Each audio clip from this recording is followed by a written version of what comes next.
इस कर्व में ये फाई है और ये आई है, ये बी एच कर्व है, ठीक है ना। और अब मुख्तलिफ लम्हात पर मैं इस लम्हे देखता हूँ T1, मैं पहले बिल्कुल करीब देख लेता हूँ, इस लम्हे पर देख लेता हूँ T1, इसको मैं T2 कह देता हूँ। इस लम्हे पर अगर मैं देखूँ तो ये कर्व यहाँ पे टच करती है, और इसको अगर मैं स्ट्रेट ले जाऊँ तो करंट इतना है, इतना लंबा है। तो इस इतने लंबे करंट को मैं यहाँ ड्रॉ करता हूँ। तो मैं अगर कोई कागज़ ले लूँ तो मैं इसको एग्जैक्टली यहाँ से लेके यहाँ तक, अगर मैं इतना यहाँ पे ड्रॉ कर सकूँ, इस लम्हे करंट इतना है, ठीक। मैं दूसरे लम्हे T2 पे लेता हूँ, T2 पे ये जगह, और यहाँ मैं देखता हूँ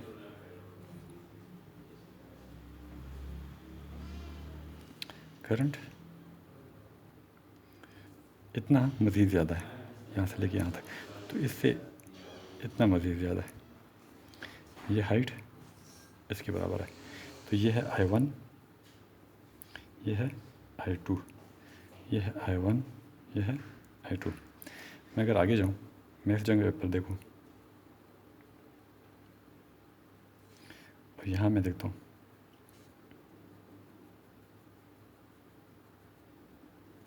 तो मैं देखता हूँ करंट जो है Y3 इतना है, इतना ज़्यादा। तो अगर मैं इसको भी एग्जैक्टली मेजर कर लूँ तो अच्छा होगा, इतना है। तो मैं इसको यहाँ ड्रॉ करूँ तो करंट यहाँ बनता है। मैं अगर ये T3 है, मैं अगर यहाँ पर देखना चाहूँ, ये बिल्कुल पीक बनती है, तो पीक यहाँ बनेगी, ठीक। तो पीक पे करंट है I4 को अगर मैं मेजर करना चाहूँ यहाँ से,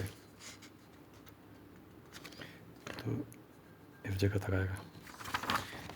इस लम्हे पर I4 करंट इतना है, ठीक। हम अब नीचे उतरते हैं, तो मैं यहाँ देखता हूँ, और नीचे उतरते हुए ये करंट यहाँ पे बन रहा है। इसको मैं कहता हूँ I5 को अगर हम मेजर करना चाहें तो I5 बहुत कम है, एकदम बहुत गिर गया। मैं I5 देखता हूँ कि I5 की कीमत यहाँ तक है। ये है I5, ये है I4, ये है I3। मैं नेक्स्ट स्टेप में यहाँ पे देखता हूँ T4, T5, मैं यहाँ देखता हूँ T6। मैं जानबूझ के इन्हीं नुक्तों पे आ रहा हूँ ताकि मुझे बहुत सारी लाइनें ना बनानी पड़े। तो मैं नीचे होते हुए अब यहाँ पहुँचता हूँ, चूँकि फ्लक्स गिर रहा है तो मैंने वापसी वाली लकीर ये वाली लेनी है, ये नीचे आने वाली। अब करंट इतना है, ये बहुत छोटा सा करंट है, यहाँ से लेके यहाँ तक ये इतना करंट बन रहा है। अब अगर मैं इनको ज्वाइन करूँ तो मेरे पास ये कर्व बन रही है।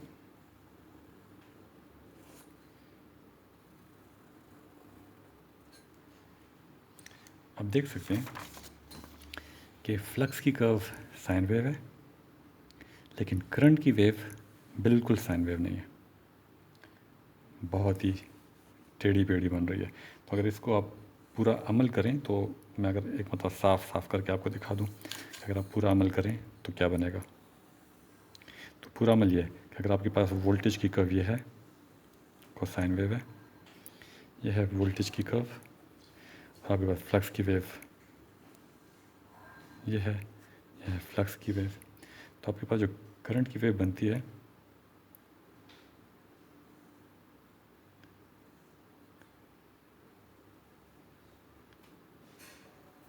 इस तरह की बनती है, ये आपको बनती है करंट की वेव। और ये कौन सा करंट है जो इसको हेजान कर रहा है, कालिब को, जो इसमें फ्लक्स पैदा कर रहा है। तो ये फ्लक्स, इस फ्लक्स को प्रोड्यूस करने के लिए आपको ये वाली करंट चाहिए। मैं थोड़ा मोटा कर लेता हूँ। ये कर्व आपके जहन में होनी चाहिए कि अच्छा ये बड़ी अजीब सी कर्व है, मतलब कोई बिगड़ी हुई शक्ल है, लेकिन ये बहुत ज़रूरी है कि आपको इसकी समझ आए कि कर्व इस तरह की बिगड़ी क्यों होती है। तो अगर आप ट्रांसफार्मर लें और नो लोड ट्रांसफार्मर हो और आप देखें कि आपने उसको बिजली साइन वेव वोल्टेज दी है और आप उसका करंट मेजर करें तो आप देखेंगे करंट उसका बिल्कुल साइन वेव नहीं होगा, करंट बहुत अजीब शक्ल का होगा।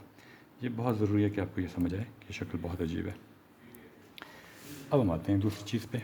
इसी चीज़ को आगे लेके चलते हैं, लेकिन थोड़ी ज़्यादा तफसील हमें चाहिए होगी। हमने देखा कि लिच्छे की जो लिच्छे पर जो ऊपर की दबाव है उसको हम इस तरह लिख सकते हैं फैराडे लॉ से, और इसको हमने लिखा N omega naught N phi naught omega cosine of omega t लिख सकते हैं।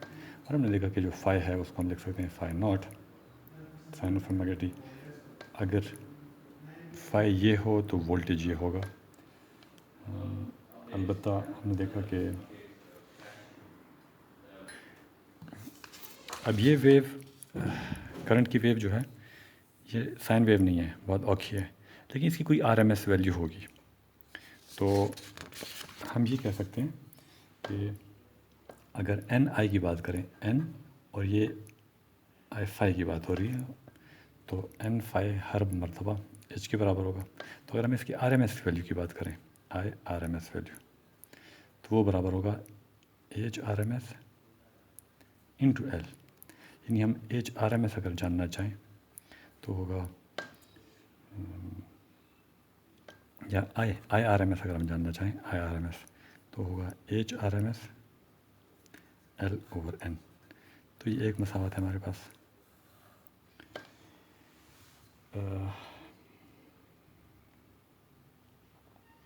और बी का हमने देखा, और इसका हमने देखा कि ये पीक वैल्यू है और इसकी आरएमएस वैल्यू हमने देखी जो होगी एन फाई नॉट ओमेगा और अंडर रूट टू, जो कुछ देर पहले हमने सॉल्व किया था। बल्कि मैं इसको दोबारा लिख लेता हूँ, इसको 2 पाई एफ लिख लेता हूँ, तो 2 पाई एफ एन, और इसको मैं लिख लेता हूँ A core B not over under root two, ये ई आर एम एस है, और अंडर रूट टू इसके साथ कैंसिल होके 2 under root pi f N A C B naught हम लिख सकते हैं। तो अगर मेरे पास कालिब हो और यहाँ करंट हो आई आर एम एस और यहाँ मैंने वोल्टेज प्रोवाइड की हो ई आर एम एस, तो इन दोनों का अगर मैं ज़रब करना चाहूँ तो मैं कहूँगा E R M S into I R M S, ये किसके बराबर होगा? तो ई आर एम एस ये है under root 2 pi f N A core B naught, और आई आर एम एस इसके बराबर है, इसमें लिख लेता हूँ H R M S L over N. N N cancel हो जाएगा तो हो जाएगा under root 2 pi f B naught H R M S, ये एक कोर को मैं आखिर में लिख रहा हूँ, तो ए कोर इंटू एल, तो ये हो जाएगा E R M S into I R M S. इस कॉइल को जो हम आर एम एस वोल्टेज दे रहे हैं और जो करंट दे रहे हैं उनको मैं ज़रब करके देखना चाहता हूँ कि क्या निकलता है। अब ए कोर इंटू एल कोर, यानी कोर की जो रकबा मुदी तराश है और ज़रबे लंबाई, तो ये कोर की वॉल्यूम होगा, तो ये कोर का वॉल्यूम है। हम जानते हैं कि डेंसिटी हम कहते हैं mass over volume, mass over volume. कसाफत, कमियती कसाफत हम कहते हैं कमियत तकसीम हुजम, तो इसको मैं कोर कह देता हूँ, इसको भी कोर कह देता हूँ, वॉल्यूम भी कोर इस तरह कहता हूँ। तो ये जो हुजम है कमियत कालिब की, वो इसके बराबर है ए सी एल, एल सी कह देता हूँ, एल सी कोर की लंबाई। तो ए सी एल सी को हम लिख सकते हैं, ए सी एल सी बराबर होगा कोर की कमियत तकसीम कोर की कसाफत। ये मैं अगर इसमें प्लग इन कर लूँ, इसमें मैं पुर कर लूँ, तो ये बराबर होगा under root 2 pi f B naught H R M S M core over rho core. अब ये एक बहुत अहम मसावात है, बहुत ज़्यादा अहम मसावात है। इसमें अगर आप गौर से देखिएगा तो आपको कहता है कि अगर कमियत इतनी हो, कालिब की, तो आपको इतनी ERMS IRMS चाहिए होगा। तो 1 किलोग्राम के लिए कितना चाहिए होगा, मतलब अगर ये 10 किलोग्राम है तो 10 किलोग्राम के लिए इतना चाहिए, तो 1 किलोग्राम के लिए कितना चाहिए होगा, 10 से तकसीम कर दो। तो 1 किलोग्राम के लिए जो आपको RMS चाहिए उसको हम PA कहते हैं। तो PA जो हम कहते हैं ERMS IRMS तकसीम इस MC से अगर मैं तकसीम कर दूँ तो ये निकलेगा √2 पाई FB0 HRMS ओवर डेंसिटी। ये डेंसिटी है, डेंसिटी इसको थोड़ा गोल कर दूँ। कमीयती कसाफत है, यह है कमीयती कसाफत कि कितने किलोग्राम पर यूनिट पर मीटर क्यूब। ये मसावात ये बहुत अहम है। ये कहती है कि किसी भी कालिब के लिए इकाई किलोग्राम फ़ी किलोग्राम जो आपको ERMS IRMS चाहिए वो इस मसावात के बराबर है। इसमें अगर आप देखें ये मुस्तकिल है, ये मुस्तकिल है, ये मुस्तकिल है, ताद्दुद जनरली मुस्तकिल होगा। तो ये टोटली डिपेंडेंट है B0 और HRMS पे। यहाँ अगर आप देखें तो किसी भी एक B0 के लिए, किसी एक B0 के लिए पाई नॉट भी एक फिक्स्ड होगा और किसी फाई नॉट के लिए ये कर्व एक फिक्स्ड कर्व होगी। तो किसी भी B0 के लिए इसकी RMS वैल्यू कोई एक फ़िक्स कीमत होगी। B अगर आप चेंज कर दो तो ये कीमत भी चेंज हो जाएगी, लेकिन ये कीमत हर सूरत इस पर मुनहसर होगी। इसका मतलब है कि ये कीमत हम कहते हैं दोनों पे मुनहसर है, लेकिन ये कीमत चूँकि ख़ुद इस पर मुनहसर है तो ये कीमत दरअसल B0 पर मुनहसर है। तो ये एक बहुत अहम चीज़ है, क्योंकि जनरली अगर मेरे पास एक कोर हो, मिसाल के तौर पर मेरे पास एक कोर है,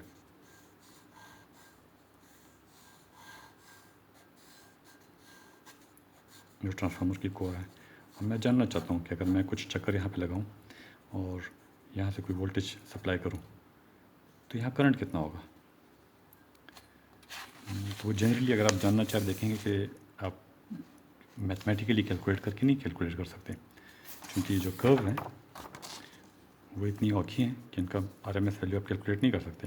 लेकिन मैन्युफैक्चरर आपको दे देता है।